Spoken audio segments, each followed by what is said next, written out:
Being from Lancaster, I'm very fortunate. I have some great schools. Hack, President Ski talks to me. Dr. Griscom from Thaddeus Stevens, of course Millersville. I mean, we're just really blessed, and some great the CTCs are great too in Lancaster. And I did want to just follow up, kind of tying things together. And Representative Brown kind of.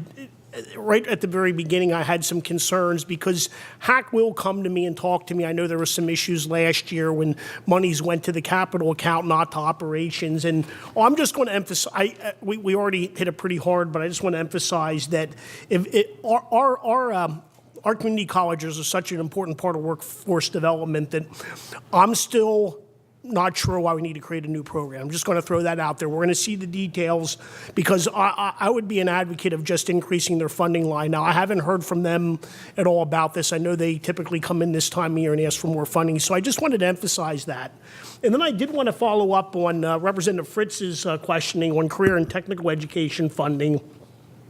And it says that the budget, you know, we're talking about this $10 million increase, and none of the increase is going to be run through the existing education, the technical education funding formula, and then it'll be used instead for the PA SMART initiative. And I guess what I'm trying to figure out is, once again, in our environment, as we're looking at career and technical education, why don't we just put these monies in the CTE equipment line?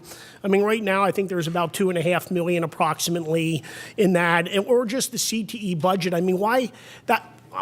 It's kind of like community colleges. I'm wondering why we need to do what we're doing. Why can't we just continue to increase the funding in that line? I thought they would seem to have a better idea where that money would get spent. Any thoughts on that or follow up? I think first, the first quick thought is a reminder that thanks to you and the governor last year, we did put an additional $10 million through the CTE budget. It was the first time in a decade we put more money through the CTE formula. So thank you for that. I know the proposal that we're making this year, the $4 and the $6 million to increase the PA manufacturing to career training grant and then the CTE training programs for non-traditional students and working adults, that's also a pretty significant need. I think, you know, what we're trying to do through that increase is be a little strategic around using business and industry partners to drive that vision and the programmatic needs. And then, of course, those non-traditional requirements students are important. And like my colleague Representative Fritz says, he understands that. But once again, just as I did with the community colleges, I'm going to reserve. I'm not sure that's the best bang for the buck in moving forward as we try to accomplish our goals with furthering this type of education. And then I do want to follow. Like I said, Millersville's a great school too. And looking at the budget. There was no increase for Thaddeus Stevens. And, I think we're going to all work towards hopefully getting them an increase. Can you maybe explain why, when they have a graduation rate of about 98% and the starting salaries are amazing, I think our emphasis needs to be, and I told Secretary Davin this, I think we need to be laser focused on getting kids to go to those schools. Is there a reason why there was nothing in the budget for that? And then, you looked at, like I said, although Millersville is a great school, there's an increase for the Pashy schools in the budget. So what's the thought process or the reasoning for that? Yeah, the thought process around the increase, of course, is what I shared earlier. There are lots of programs that we continue to advocate for, and rightfully so. And, of course, the budgets and the requests for budgets are always limited.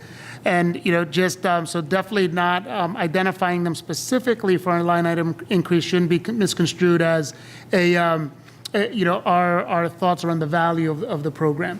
That being said, we also know, President Griscom and how efficient and creative he can be. Those other opportunities to leverage some of the other dollars through L&I, DCD, and even through the Future Ready PA, his team and our team will work together to try to help him leverage all those other opportunities as well. Well, like I said, I think you look at those schools, Thaddeus Stevens, amazing, or CTCs. I think, myself and I think others in the legislature, I think we know where there's success, and they've been pretty outstanding. And like I said, as far as the community colleges and the other, the other spending for the career technology, I think we need to evaluate that. But I just wanted to let you know that I had some concerns maybe moving forward. So thank you. Appreciate you being here today. Sure, Dr. Steele, visit you and I about at least 15 more times. There you go. Thank you. Thank you.